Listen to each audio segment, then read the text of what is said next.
అందరికీ హాయ్. అందరు ఎలా ఉన్నారు? బాగున్నారా? నేనైతే బాగున్నా. ఈరోజు మా ఇంట్లో కిచిడీ చేస్తున్నా. చూడండి, పెసరబేళ్ళు ఎక్కువ, బియ్యం తక్కువ. అలాగే కిచిడీ కావాల్సినవన్నీ ఇక్కడే చూపిస్తాను, చూడండి మీరే. టమోటాలు, కొత్తిమీర, పచ్చిమిర్చి, ఎర్రగడ్డలు, గరం మసాలా, అలాగే అల్లం పేస్టు, పసుపు. పాత బియ్యం అయితే నేనైతే మా ఇంట్లో నలుగురమే, అందుకని ఒక పావు వేసుకున్నా. ఒక పావుకి 1.5 పావు నీళ్ళు పోయాలి. అలాగే నా ఛానల్ని ఎవరైనా చూసినట్లయితే సబ్స్క్రైబ్ చేసుకొని లైక్ చేయండి, సరేనా? ఇప్పుడు స్టార్ట్ చేస్తాను, మీరు కూడా చూసేయండి. అలాగే మీరు కూడా చేసుకొని తిని నాకు కామెంట్లో చెప్పండి ఎలా ఉందో కిచిడి, సరేనా? Start vlog. ఫస్ట్ అయితే నూనె వేసుకున్నా, 2 స్పూన్లు వేసుకోవాలి. 2 స్పూన్ల తర్వాత 1 స్పూన్ వచ్చేసి నెయ్యి వేస్తున్నా. ఆయిల్ అయితే హీట్ ఎక్కింది కొంచెము. దాని తర్వాత ఎర్రగడ్డ వేసుకుంటున్నా. ఎర్రగడ్డ కొంచెం ఎర్రగా వచ్చాక పచ్చిమిర్చి వేసుకోవాలి. రెడ్గా అయితే వచ్చాయి కదా. ఇప్పుడు అల్లం పేస్ట్ వేస్తున్నాం. వేసేస్తున్నాం. 2 నిమిషాల వరకు మంచిగా కొంచెం ఫ్రై చేసుకోవాలి, లేకుంటే వాసన ఉంటాయి అల్లం పేస్ట్. రెడ్ కలర్ అయితే వచ్చేసింది కదా అల్లం పేస్ట్. ఇప్పుడు టమాటాలు వేస్తున్నాం.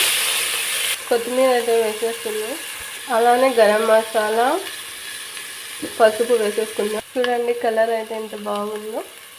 కొంచెం సాల్ట్ వేసుకుందాం, టమాటాలు మంచిగా మగ్గాలి కదా, అందుకోసం. చూడండి సాల్ట్ వేస్తున్నాం. కొంచెం వాటర్ కూడా వేస్తున్నా, టమాటాలు మంచిగా ఫ్రై అవ్వాలి కదా, అందుకోసం. మీకు కావాలంటే కొబ్బరి పొడి కూడా 1 స్పూన్ వేసుకోవచ్చు, కానీ మా ఇంట్లో తినాలని నేను వేయట్లేదు. టేస్ట్ అయితే బాగుంటుంది. మంచిగా అయితే మగ్గిపోయాయి కదా. ఇప్పుడు నీళ్ళు పోసుకుందాం దీంట్లో. మార్నింగ్ అయితే ఈ పావుతోనే బియ్యం తీసుకున్నా, ఈ పావుతోనే పోస్తున్నా. చూడండి వేసుడు అయితే 1 పావు పోసేసా. ముందు 1 పావు పోసా కదా, ఇప్పుడు ఇంకో పావు పోస్తున్నా. ఎందుకంటే పాత బియ్యం కదా, లేకుంటే బియ్యమే ఉంటాయి తక్కువ పోసుకుంటే, అందుకని ఇంకో పావు పోస్తున్నా.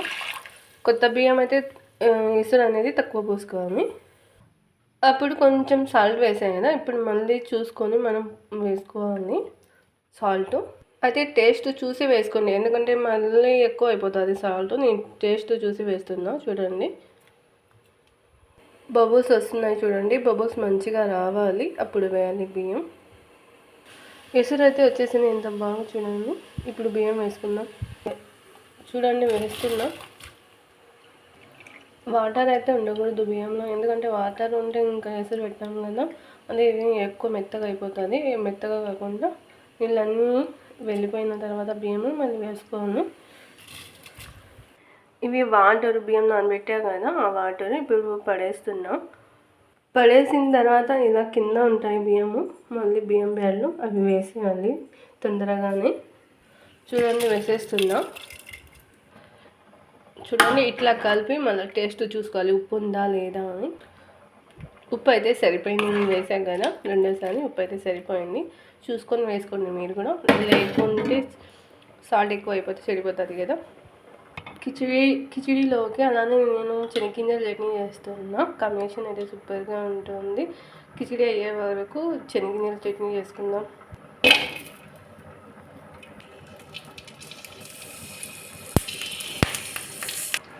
శనగగింజలు వేసుకుందాం. దాని తర్వాత పచ్చిమిరపకాయలు, దాని తర్వాత కొత్తిమీర, సాల్ట్, అలానే చింతపండు, వాటర్ పోసుకోవాలి. కానీ వాటర్ కూడా పోసుకుందాం.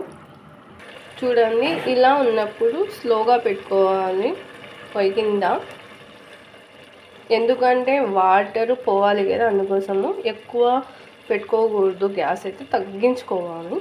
తగ్గించుకొని ఇంకా 5 మినిట్స్ తర్వాత అయితే అయిపోతుంది కిచిడి. కిచిడి అయ్యే వరకు చట్నీ కూడా అయిపోయింది. చట్నీ అయితే గట్టిగా ఉంది కదా, ఇప్పుడు మిక్సీలో కొన్ని నీళ్ళు పోసుకొని దీంట్లో కలుపుకుందాం. ఎక్కువ కాకుండా కొన్ని పోసుకోవాలి. చూడండి ఎంత బాగుంది కదా చట్నీ. ఎక్కువ నీళ్ళు కాకుండా కొన్ని పోసుకోవాలి అంతే. ఇప్పుడు దీంట్లో మనము ఎర్రగడ్డ పోసుకొని వేసుకుందాం. ఎర్రగడ్డ అయితే వేసేసినా. ఇప్పుడు ఇలా కలుపుకోవాలి. చూడండి ఇలా పట్టుకొని చూడాలి, మెత్తగా అయితే కాలేదు కదా, ఇంకా కొంతసేపు ఉండనివ్వాలి. చూడండి ఇలా ఒకసారి తిప్పుకోవాలి. ఇలా తిప్పుకుంటే పైన ఉండేది బియ్యం అంతా కిందకి పెట్టుకొని అంత మంచిగా అవుతుంది అన్నము. అందుకోసమే చూడండి ఇప్పుడు చూపిస్తాను. ఇలా అవ్వాలి, ఇలా అవుతేనే మెత్తగా అవుతేనే కొంచెం బాగుంటుంది. ఇప్పుడు నేను ప్లేట్లో వేసుకొని పోయి మా పాపకి తినిపిస్తాను. తను ఎలా ఉంది అంటే మీరే చూడండి.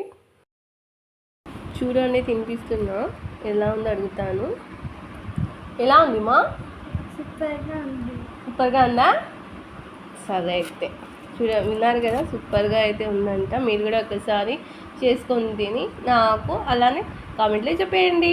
అలానే చెప్తున్నా, ఒకసారి వినండి. సబ్స్క్రైబ్ చేసుకొని లైక్ చేసి మీకు నచ్చితే చేసుకొని తిన్న తర్వాత షేర్ చేయండి. సరే ఉంటాను, అందరికీ బాయ్.